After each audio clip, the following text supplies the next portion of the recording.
Hoje nós vamos falar sobre os aspectos naturais da América. Então a gente vai falar um pouquinho de clima, de relevo, ok? De aspectos naturais do continente americano, hidrografia também, tá? Claro, esse vídeo, para não ficar muito longo, eu vou dividir em algumas partes, beleza? E nesse primeiro momento, a gente vai falar um pouco da questão do clima, que envolve a América. A América tem uma extensão aí, né? É, uma extensão latitudinal bem interessante que mostra para a gente também uma diversidade climática. Você vai ver uma boa parte da América ali entre o Trópico de Câncer e Capricórnio, tá? E aí é uma região que recebe mais incidência solar, então clima tropical presente na América do Sul e na América Central. Você tem ali clima frio, clima polar, né? Você vê que a extensão ali do Canadá, tá? Ao norte ali do Canadá, você já tem um clima ali, ó, clima polar, né? Boa parte do território dos Estados Unidos com clima frio, mas também com uma presença de um clima não necessariamente tropical, né, que a gente pode dizer assim, mas também um clima mais quente, mais ao sul dos Estados Unidos. Você tem ali ao sul da América do Sul uma presença já de um clima mais frio. Então há uma diversidade climática dentro da América muito pela sua extensão latitudinal, tá? Então aí os climas da América. A América, pelo seu tamanho, ela está sujeita a vários climas, tá? E os fatores vão influenciar muito a ter uma diversidade climática. Fatores eu falo, latitude, altitude, maritimidade, continentalidade. Tudo isso vai influenciando a América a ter diversos climas. Vou dar um exemplo para vocês. Quando eu falo latitude, né, vamos pegar aqui as altas latitudes, né? Áreas de altas latitudes vai ser mais frio, né? Você tem menos incidência solar. Então você tem ali o Alasca, né? Que é um estado dos Estados Unidos com uma presença de um clima polar, né? Porque ela está numa região de alta latitude.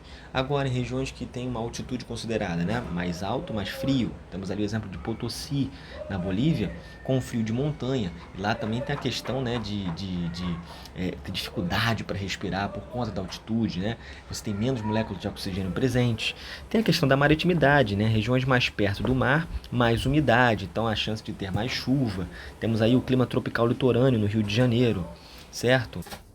A continentalidade, né? Regiões distantes do mar, você tem menos umidade, né? Então a gente tem um clima tropical continental, principalmente na parte central do Brasil, né? Pegando até partes ali do Paraguai, ok? Partes ali da Bolívia, que você vai ter um clima um pouco mais seco, ok? Porque tem a questão da continentalidade, né? A distância do mar, você tem menos umidade.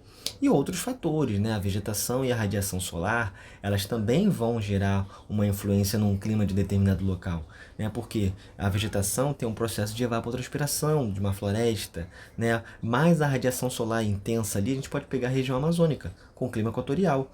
Né? Ali é muito quente, chove muito, porque você tem dois fatores importantes: muita incidência solar e também muita vegetação que gera um processo de evapotranspiração e muita chuva, certo? Então você tem um fator ou dois fatores aqui que influenciam o clima de um local, tá? Claro, estamos falando aqui de América, né? A latitude perto de áreas polares, né, influenciados por massas de ar fria, você também tem ali um clima mais frio, certo? As correntes marítimas também sendo frias, vindo de regiões polares, vai gerar menos umidade.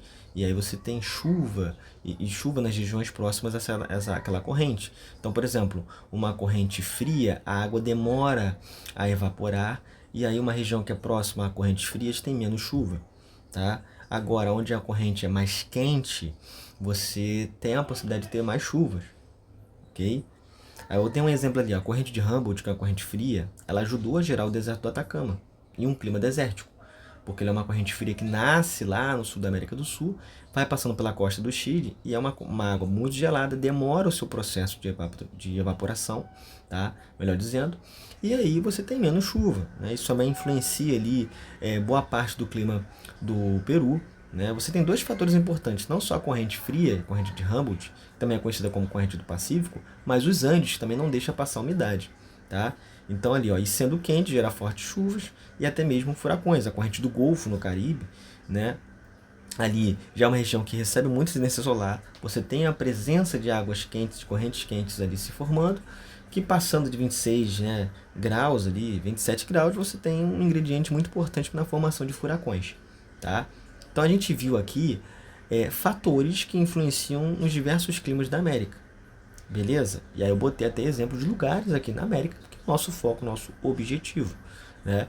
Então a gente vê aqui o mapa climático da América, né? O clima equatorial, onde você tem quente e úmido por conta da floresta amazônica, boa parte do Brasil de clima tropical. O clima tropical tem suas variações, podendo ser litorâneo ou continental, né? No caso continental tem menos umidade. Você tem um clima subtropical, que é muito parecido com o clima temperado na Europa, né? Mais aqui ao sul da América do Sul, onde tem chuvas regulares, regiões de serra acaba sendo mais fria, né? Clima desértico você vai ter em alguns lugares, ali no deserto do Atacama, aqui o deserto do Arizona, mas há uma diferença até do deserto do Atacama para o deserto do Arizona, que o deserto do Atacama é mais seco e mais frio, né? O deserto do Arizona é seco e quente, tá? E você vai ter fatores ali que vão influenciar na formação desses desertos, porque você tem a corrente da Califórnia ali que é mais fria, aqui a corrente de Humboldt, você tem as montanhas rochosas ali que também influenciam não levar umidade para aquela região. Falando ali do deserto do Arizona, você tem aqui os Andes que não deixa passar umidade e forma essa região desértica, tá? Ok? Climas polares, né? Mais próximo aos polos, é bem mais frio, seco, temperaturas negativas, frio de montanha, regiões montanhosas, a gente pode pegar os Andes, regiões das montanhas rochosas, que vão estar um clima que pode até chegar a negativo, tá? Beleza? Ok, e aí vocês viram aqui, né, como os fatores influenciam na formação desses climas. Beleza? Ok? Essa é a nossa primeira parte, falando da parte climática da América.